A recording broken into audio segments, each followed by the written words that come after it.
Chapter 23, Angels. Mr. Butterfield groaned as he tried to make himself comfortable. Then he began. Herod waited and waited, digging his dagger into the arm of his throne, ruining the gilded woodwork. Where were the three astronomers? As soon as they returned, he would know where to begin to find that newborn king. He already knew how to stop it from ever stealing his crown. Went the dagger's blade into the arm of his chair.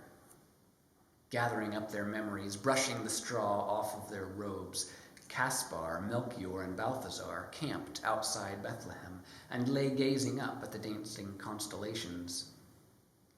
Happy and weary, they both fell asleep. They quickly fell asleep.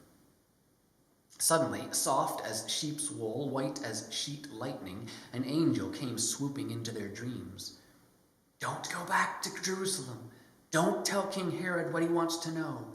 He would kill the child, not worship at his cradle. Go home another way."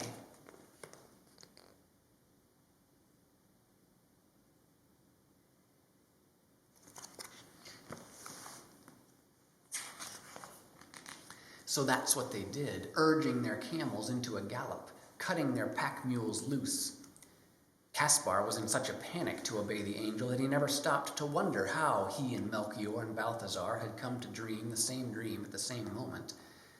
They simply fled, offering up prayers for that helpless little child to the glittering frosty stars. The angel, meanwhile, turned back, flying through Bethlehem that night until he reached the sleeping Joseph. He had a second message, this time for the carpenter from Nazareth. "Get up, Joseph. You're not safe. King Herod wants the child dead. Make for Egypt and stay there until the danger is past." So that's what Joseph did. The sight probably didn't cause much of a stir. A little family with their donkey, crossing an unmarked border into the Egyptian wilderness.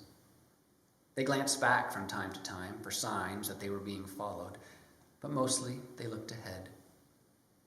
Hanging from the saddle were a pot of gold, a box of incense, and a jar of myrrh.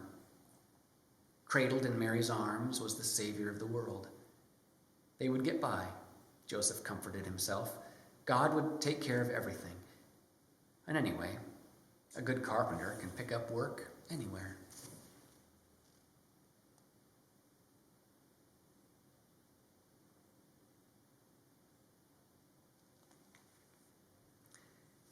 "You must carve an angel," said the boy. "Oh, I don't know. There'll be a star here, right at the very top." "Oh, but you have to put in God's messenger. Look, he'll just fit right there, if you carve him small." Very well. No one seems to know how big angels are. In fact, philosophers have been arguing for years about it. Just here, do you mean? As if he's in the stable? Well, of course he was. All the angels went along there after they left the shepherds, millions of them, to take a look, wouldn't you? If Mr. Butterfield wondered how anyone could be so sure, he was too busy to ask, too busy planning the final feature of his crowded ch23.